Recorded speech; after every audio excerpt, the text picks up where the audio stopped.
Welcome you all my dear students. ಇವತ್ತಿನ 5 questions ನೋಡೋಣ. Fluid mechanics start ಮಾಡಿದ್ವಿ. Questions ಓದ್ತಾ ಅದರದ್ದು ಆಪ್ಷನ್ಸ್ಗಳನ್ನು ಮತ್ತು ಅದರ ಹಿಂದ್ಗಡೆ ಇರತಕ್ಕಂಥ ಥಿಯರಿನೂ ಕೂಡ ಸ್ಟಡಿ ಮಾಡ್ತಾ ದಿನಾಲು 5 ಕ್ವಶನ್ಸ್ ಸಾಲ್ವ್ ಮಾಡೋಣ. ಓಕೆ, ಒಂದನೇ question. The line of action of buoyant force acting through the centroid of the body. ಏನು? The line of action of buoyant force acts through the centroid of the body. ಯಾವುದು ನೋಡೋಣ ಹೇಳ್ರಿ. ಅವ್ರೇನು ಹೇಳ್ತಾರ? Line of action of buoyant force ಅಂತ ಅಂದ್ರೆ ಇದು ನಿಮ್ದು ಬಾಡಿ ಹಿಂಗಿತ್ತು ಅಂದ್ರೆ ಇದು ನೀರೊಳಗಡೆ ಸಬ್ಮರ್ಜ್ ಆಗ್ಯದ. Buoyant force ಎಲ್ಲೈತಿ? ಬಯಾಂಟ್ ಬಾಡಿ ಯಾವುದು? ಇದಿಷ್ಟು ಸಬ್ಮರ್ಜ್ಡ್ ಬಾಡಿ. ಇದು ಬಯಾಂಟ್ ಫೋರ್ಸ್ ಎಲೆಕ್ಟ್ ಆಗಿರ್ತದ centre of the submerged body. ಇದಿಷ್ಟು ಸಬ್ಮರ್ಜ್ ಬಾಡಿ ಆಗಿತ್ತಂದ್ರೆ ಅದ್ರ ಸೆಂಟರ್ಗೆ ಬಯಾಂಟ್ ಫೋರ್ಸ್ ಇರ್ತದೆ, ಎಫ್ ಬಿ ಇಲ್ಲಿರ್ತೈತಿ. The line of action of the buoyant force acts through the centroid of the submerged body. ಕರೆಕ್ಟಾ? ಎರಡನೇ ಆಪ್ಷನ್ ನೋಡು. Volume of the floating body ಅಲ್ಲ, volume of the floating body ಅಲ್ಲ, volume of the fluid. ಅವ ಏನಂತ ನೋಡು, centroid through the centroid of the ಅಂತಂದ. Through the centroid of the ಅಂತಂದ್ರೆ volume of the fluid vertically above the ಬಾಡಿನೋ displaced volume of the fluid. ಇದು correct ಐತಿ.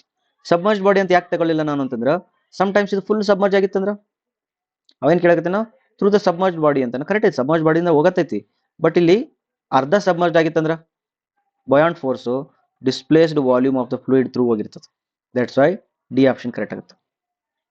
Okay, ಇರ್ಲಿಲ್ಲ ಅಂದ್ರೆ ಇದು ಆಪ್ಷನ್ ಇರಲಿಲ್ಲ ಅಂದ್ರೆ ಎ ಆಪ್ಷನ್ ತಗೊಂಡು ಹೋಗ್ಬೋದಿತ್ತು. ಓಕೆ, ಫ್ಲೋಟಿಂಗ್ ಬಾಡಿ ಬೇಡ, ವರ್ಟಿಕಲಿ ಅಬೋವ್ ದ ಬಾಡಿ ಬೇಡ. ಕರೆಕ್ಟ್ ಐತೆ, ಡಿ ಆಪ್ಷನ್ ಕರೆಕ್ಟ್ ಆಗ್ತದೆ. Next, the time of oscillation of floating body with increase in metacentric height will be ಅಂತ ಕೇಳ್ತಾರೆ ಅವರು. ಮೆಟಾಸೆಂಟ್ರಿಕ್ ಹೈಟ್ ಜಾಸ್ತಿ ಆದಂಗೆಲ್ಲ ಏನಾಗ್ತದ? ಮೆಟಾಸೆಂಟ್ರಿಕ್ ಹೈಟ್ ಅಂದ್ರೆ ಏನು? ಜಿ ಎಂ ಜಾಸ್ತಿ ಆದಂಗೆಲ್ಲ ಏನಾಗ್ತದ? ಈಗ ನಿಮ್ದು ಹಡಗ ಹಿಂಗಿತ್ತು, ಈ ಹಡಕ ಇದು ಸೆಂಟ್ರಲ್ ಆಕ್ಸಿಸ್, ಇದು ಆಸಿಲೇಟಿಂಗ್ ಆಕ್ಸಿಸ್, ಇದು ಮೆಟಾಸೆಂಟ್ರ್, ಇದು gravity.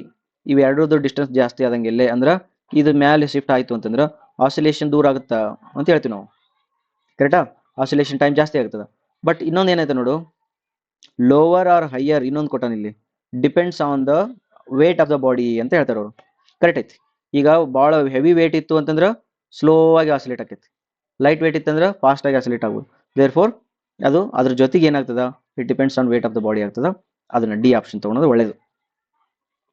Which of the following is correct about viscosity of gas? ನೋಡೋಣ ಹೇಳ್ರಿ. Inversely proportional to temperature, increases with an increase in temperature, depends independent of pressure, independent of temperature. ಈಗ dependent ಅಂತ ಐತಾ temperature ಮೇಲೆ? Okay, dependent ಐತಿ ಅಂದಮೇಲೆ independent of temperature ತಪ್ಪಾತು. ಒಂದು fluid pressure ಜಾಸ್ತಿ ಹಾಕಿದ್ರೆ ಪಾರ್ಟಿಕಲ್ಸ್ ಏನಾಗ್ತಾವ?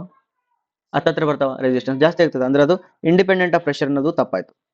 ಈಗ ನಮಗ ಗ್ಯಾಸಸ್ಗೆ ವಿಸ್ಕಾಸಿಟಿಗೂ ಹೇಳ್ಬೇಕು. ಈಗ ವಿಸ್ಕಾಸಿಟಿ ಡೈರೆಕ್ಟ್ಲಿ ಪ್ರಪೋರ್ಷನಲ್ ಆಯ್ತು ಟೆಂಪರೇಚರ್ಗೆ, ಏನು ಇನ್ವರ್ಸ್ಲಿ ಪ್ರಪೋರ್ಷನಲ್ ಆಯ್ತು? ಲಿಕ್ವಿಡ್ಗೆ ಹೆಂಗಿರುತ್ತಾ ಉಲ್ಟಾ ಇರ್ತೈತಿ. ಲಿಕ್ವಿಡ್ಗೆ ಯೋಚನೆ ಮಾಡ್ರಿ, ವಿಸ್ಕಾಸಿಟಿ ಜಾಸ್ತಿ ಆದಂಗೆಲ್ಲೇ ಟೆಂಪರೇಚರ್ ಜಾಸ್ತಿ ಆದಂಗೆಲ್ಲ ವಿಸ್ಕಾಸಿಟಿ ಏನಾಗುತ್ತೆ? ಕಡಿಮೆ ಆಗ್ತದೆ. ಇನ್ವರ್ಸ್ಲಿ ಪ್ರಪೋರ್ಷನಲ್ ಐತಿಲ್ಲ, ಹಂಗಾರೆ ಇದಕ್ಕೆ ಏನಿರ್ತೈತಿ? ಡೈರೆಕ್ಟ್ಲಿ ಪ್ರಪೋರ್ಷನಲ್ ಇರ್ತದೆ. Therefore increases with an increase in temperature is the right answer. This is wrong answer. ತಿಳಿಗತ್ತೈತಿ? Okay, next question. A pressure 200 kPa is equivalent to the head of Z meter of fluid having a relative density 1.59. The value of Z ಅಂತ ಕೇಳ್ತಾರೆ. ಮಾಡ್ರಿ. Pressure ಎಷ್ಟೈತಿ? 200 kPa ಅದ. 200 kPa ಅಂದ್ರೆ 200 into 10 raised to 3 Newton per meter square is equal to rho g h. Rho ಎಷ್ಟೈತಿ? ಇಲ್ಲಿ ಬರಿ 200 into 10 raised to 3 equal to rho ಎಷ್ಟೈತಿ? 1590 into 9.81 into h. h ಕಂಡಿಡಿ.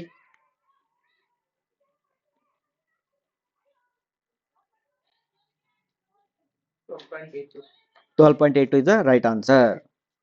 Correct ಆಯ್ತಾ? Any doubts? Okay, which of the following statement is correct about the centroid of buoyancy? Centroid of buoyancy ಎಲ್ಲಿರ್ತೈತಿ? Displaced ವಾಟರ್ದು ಸೆಂಟ್ರಿಗೆ ಇರ್ತೈತಿ. ಹೌದಾ? Center of the displaced water. ನೋಡೋಣ. It is the point where buoyant force acts. Correct ಐತಿ? Correct ಐತಿ. Which of the following statement is correct about the center of buoyancy? It is the point where buoyant force acts. Correct ಐತಿ. It coincides with the centroid of volume of the water displaced. It coincides with the centroid of the volume of water displaced. Correct ಐತಿ. May be ಇನ್ನೆರಡು option ಒಳಗಡೆ all the above ಇರ್ಬೋದು. Check ಮಾಡೋಣ. Next question ಏನ್ ಕೇಳಕತ್ತೀನಿ ನೋಡು. It is the point where buoyant force acts and it coincides with the centroid of volume of water displaced. ಇದು correct ಐತಿ. It acts outside the body ತಪ್ಪೈತಿ. ಏನ್ ಮಾಡ್ಬೇಕೀಗ? ಮೂರು ಸರಿ ಅನ್ಸಕತ್ತೇವ್. ಯೋಚನೆ ಮಾಡ್ರಿ. ಇಲ್ಲಿ ನೋಡು, ಸ್ವಲ್ಪ ಮಜಾ ಅದ. ನೀವು ಕ್ವಶನ್ ಎಷ್ಟು ಚಂದ ಕೊಟ್ಟಾರ. ಒಂದೇದೇನಂತ ನೋಡು, it is the point where buoyant force acts. Buoyancy ಅಂತಂದ್ರೆ ಏನು? ಸೆಂಟರ್ ಆಫ್ ಬಯಾನ್ಸಿ ಮತ್ತೆ ಬಯಾನ್ಸ್ ಫೋರ್ಸ್ ಇಲ್ಲಿ ಪಾಯಿಂಟ್, ಇದ್ರ ಮುತ್ರು ಬಯಾನ್ಸ್ ಫೋರ್ಸ್ ಆಕ್ಟ್ ಆಗೈತೆ. ಕರೆಕ್ಟ್ ಐತಿ, ಎಫ್ ಬಿ. ಎರಡನೇದೇನದನ, it coincides with the water displaced centroid of the volume of water displace. Correct ಐತಿ. ಇಷ್ಟು ವಾಲ್ಯೂಮ್ ಏನಾರ ಡಿಸ್ಪ್ಲೇಸ್ ಆಗಿತ್ತು ಅಂದ್ರೆ ಅಷ್ಟು ವಾಲ್ಯೂಮ್ ಸೆಂಟ್ರಡ್ ಆಗಿರ್ತೈತಿ. ಬಟ್ ಮೂರನೇ ಕ್ವಶನ್ ಆಪ್ಷನ್ ನೋಡಿ ಎಷ್ಟು ಚೆನ್ನಾಗದ. ಮೂರನೇ ಆಪ್ಷನ್ ಇವೆರಡನ್ನೂ ಒಳಗೊಂಡದ. ಅವು ಬೇರೆ ಬೇರೆ ಬರ್ದಾನಲ್ಲಿ. ಮೂರನೇದೇನು, it is the point where buoyant force acts and it coincides with the centroid of the volume of the displaced. ಮತ್ತೆ ಕರೆಕ್ಟ್ ಐತಿ. ಹಂಗಾರೆ ಇದನ್ನ ಟಿಕ್ ಮಾಡಿ ಬರೋದು ಚಲೋ. ಅವೆರಡನ್ನು ಬಿಟ್ಟು ಅವೆರಡನ್ನು ಕೂಡಿಸಿ ಬೋತ್ ಎ ಅಂಡ್ ಬಿ ಅನ್ಬೇಕಿತ್ತವ. ಬೋತ್ ಎ ಅಂಡ್ ಬಿ ಅನ್ನೋ ಬದಲು ಸ್ಟೇಟ್ಮೆಂಟ್ ಬರ್ದಾನ ಅಷ್ಟೇ, ಮತ್ತೇನು ಡಿಫ್ರೆನ್ಸ್ ಇಲ್ಲ. ತಿಳಿತಾ? ನೋಡ. Okay, thank you very much. ದಿನಕ್ಕೆ 5 ಕ್ವಶನ್ಸ್ ಅಂತ ಮಾತಾಡ್ಕೊಂಡಿದ್ವಿ. 5 ಕ್ವಶನ್ಸ್ ಮುಗಿದು ಮತ್ತೆ ನೆಕ್ಸ್ಟ್ ವಿಡಿಯೋದಲ್ಲಿ ನೆಕ್ಸ್ಟ್ 5 ಕ್ವಶನ್ ನೋಡೋಣ.